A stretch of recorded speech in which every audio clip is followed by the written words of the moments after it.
महाराष्ट्र के जेनजी देवव्रत महेश रेखे जी ने वो काम कर दिखाया है जो भारत के इतिहास में आज के पहले केवल 2 बार हुआ था। उन्होंने शुक्ल यजुर्वेद के माध्यन्दिनी शाखा के दंडक्रम पारायण को मात्र 50 दिन में कर दिखाया, वो भी बिना किसी त्रुटि के। लेकिन इससे देश को क्या फायदा, ये प्रश्न बहुत उठ रहा है। तो सबसे पहले दंडक्रम पारायण को समझते हैं। साथियों, वेद दुनिया के इकलौते धार्मिक ग्रंथ हैं जिनमें स्वरों का विज्ञान निहित है, इसलिए एक भी स्वर में कोई त्रुटि ना हो, इसके लिए हमारे ऋषि मुनियों ने 8 प्रकार के विकृति पाठों की व्यवस्था की थी, जिसमें से दंडक्रम सबसे कठिन होता है। मान लीजिए एक मंत्र में 5 शब्द हैं, 1 2 3 4 5। अब इसको पढ़ा कैसे जाएगा? इसको 4 चरणों में पढ़ा जाएगा।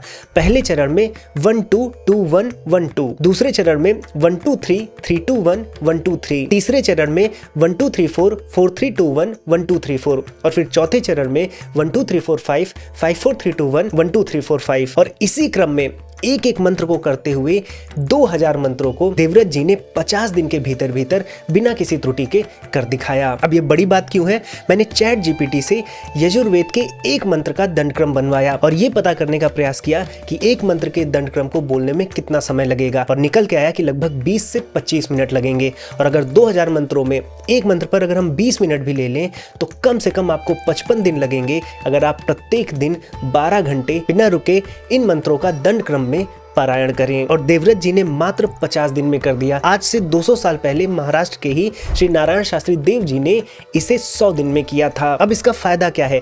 ये मानव की अद्भुत शक्ति का रिवाइवल है। अगर आप देखें तो मेमोरी साइंस में, न्यूरोलॉजी में, फोनेटिक्स में, लिंग्विस्टिक्स में और भारत की जो हिस्टोरिकल प्रैक्टिसेस हैं उनके डोमेन में एक नई फील्ड खुल गई है। अब पूरा विश्व केवल जानता ही नहीं है, देख भी सकता है कि जिन अद्भुत ऋषियों की बात भारत करता है, ऐसे ऋषि माइथोलॉजिकल नहीं है बल्कि हमारे बीच में बन सकते हैं। और फिर पिछले 20 वर्षों में एआई के आने के बाद, सोशल मीडिया के आने के बाद, इंटरनेट के आने के बाद ज्यादा हम फोन्स को यूज करते हैं, जिसके कारण से साइंटिफिक रिसर्च हमें बार बार बता रही है कि हम मेमोरी लॉस से पीड़ित हैं, जिससे मेंटल प्रॉब्लम्स भी बढ़ी हैं। और ऐसे में देवव्रत जैसे तपस्वियों ने मेंटल प्रॉब्लम्स को सॉल्व करने की दिशा में एक नया कदम रखा है। और यहाँ पर जो वामपंथी कंपेयर कर रहे हैं कि भारत के जेनजी ये कर रहे हैं और देखिए चाइना के जेनजी क्या कर रहे हैं, तो आप मुझे ये बताइए कि अमिताभ बच्चन की एक्टिंग से भारत को क्या फायदा होता है? विराट कोहली जब शतक मारते हैं तो इसरो की कौन सी सैटेलाइट लॉन्च हो जाती है? या नीरज चोपड़ा जी के गोल्ड पदक ला देने से भारत में कौन सा टेक्नोलॉजिकल एडवांसमेंट हो गया? लेकिन हम मनुष्य इन सभी चीजों को सेलिब्रेट करते हैं क्योंकि हम में से कुछ ही लोग